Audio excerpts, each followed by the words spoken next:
August 19 വിശുദ്ധ John യൂഡ്സ്.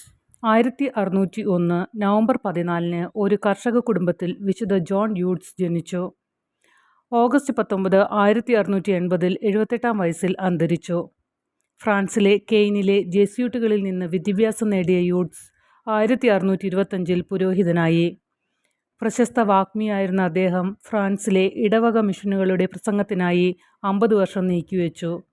അദ്ദേഹത്തിൻ്റെ മിക്ക ജോലികളും നോർമണ്ടി കേന്ദ്രീകരിച്ചായിരുന്നു.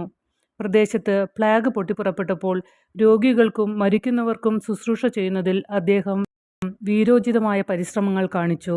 മറ്റുള്ളവരെ ബാധിക്കാനുള്ള സാധ്യത ഒഴിവാക്കാൻ ഈ ജോലി അവസാനിക്കുന്നതുവരെ അദ്ദേഹം തൻ്റെ സമൂഹത്തിൽ നിന്ന് വേറിട്ട് ഒരു വയലിലെ വലിയ സൈഡർ വീപ്പയിൽ താമസിച്ചു എന്ന് പറയപ്പെടുന്നു. 1641 യൂഡ്സ് വേശ്യാവൃത്തിയിൽ ഏർപ്പെട്ടിരുന്ന നിരാലംബരായ പെൺകുട്ടികളെയും സ്ത്രീകളെയും വിദ്യാഭ്യാസത്തിനും പുനരധിവാസത്തിനുമായി സമർപ്പിച്ച ഒരു അഭയകേന്ദ്രം സ്ഥാപിച്ചു. അവർ സേവിക്കുന്ന സ്ത്രീകളോടൊപ്പം അഭയകേന്ദ്രത്തിൽ താമസിച്ചിരുന്ന മതസഹോദരിമാരാണ് ഈ ജോലി നിർവഹിച്ചത്. 1666 sisters of over lady of charity of the refuge എന്നറിയപ്പെടുന്ന ഉത്തരവിന് അലക്സാണ്ടർ 7-ാമൻ മാർപ്പാപ്പയുടെ അംഗീകാരം ലഭിച്ചു. മറ്റ് നിരവധി അഭയകേന്ദ്രങ്ങൾ സ്ഥാപിക്കപ്പെട്ടു. 1643 പൗരോഹിത്യത്തിനായുള്ള ഉദ്യോഗാർത്ഥികളെ പരിശീലിപ്പിക്കുന്നതിനും മിഷനുകളുടെ പ്രബോധനത്തിനുമായി സമർപ്പിച്ചിരിക്കുന്ന ഒരു പുരുഷ മതക്രമം ഫാദേഴ്സ് സ്ഥാപിച്ചു. ആദ്യത്തെ സെമിനാരി സ്ഥാപിച്ചത് കെയ്നിലാണ്.